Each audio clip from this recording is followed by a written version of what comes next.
नमस्कार. कठोर परिश्रम करूनही जर तुम्हाला नेहमी आर्थिक समस्यांना सामोरे जावे लागत असेल तर असे होऊ शकते की तुमच्या घरात वास्तुदोष आहे. वास्तुशास्त्र 2 प्रकारच्या ऊर्जेवर आधारित आहे, जसे की सकारात्मकता आणि नकारात्मकता ऊर्जा. सकारात्मकता ऊर्जा जीवनात आनंद आणते आणि नकारात्मकता ऊर्जा जीवनात त्रास आणि कलह आणते. घर वास्तूनुसार नसेल तर वास्तुदोष होतो. जीवनातील काही समस्या तुमच्या घरातही वास्तुदोष असल्याचे दर्शवतात. तुमच्या घरात कोणत्या दिशेला वास्तुदोष आहे हे तुम्ही कसे ओळखू शकता?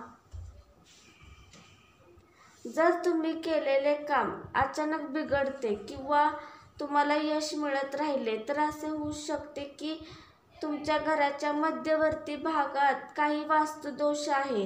घराचा मध्य भाग म्हणजे ब्रह्मस्थान, त्यामुळे घराच्या मध्यभागी कोणत्याही प्रकारची जड वस्तू ठेवू नका आणि ते शौचालयही बांधू नका, कारण ते नकारात्मक ऊर्जा वाहून नेते.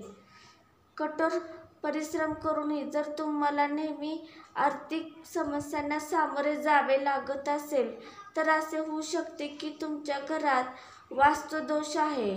लाख प्रयत्न करूनही पैसे जमवता येत नसतील तर तुमच्या घराचा नैऋत्य दिशेला वास्तुदोष आहे.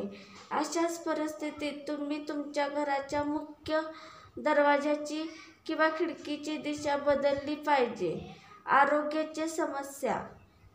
जर तुमच्या कुटुंबातील सदस्यांना अनेकांना आरोग्याशी संबंधित समस्यांचा सामना करावा लागत असेल तर हे देखील वास्तुदोषाचे लक्षण आहे.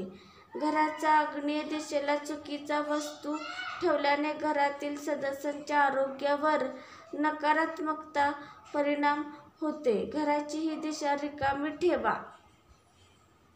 माझा व्हिडिओ आवडला असला तर लाईक व शेअर व कमेंट व सबस्क्राईब करा. धन्यवाद. श्री स्वामी समर्थ.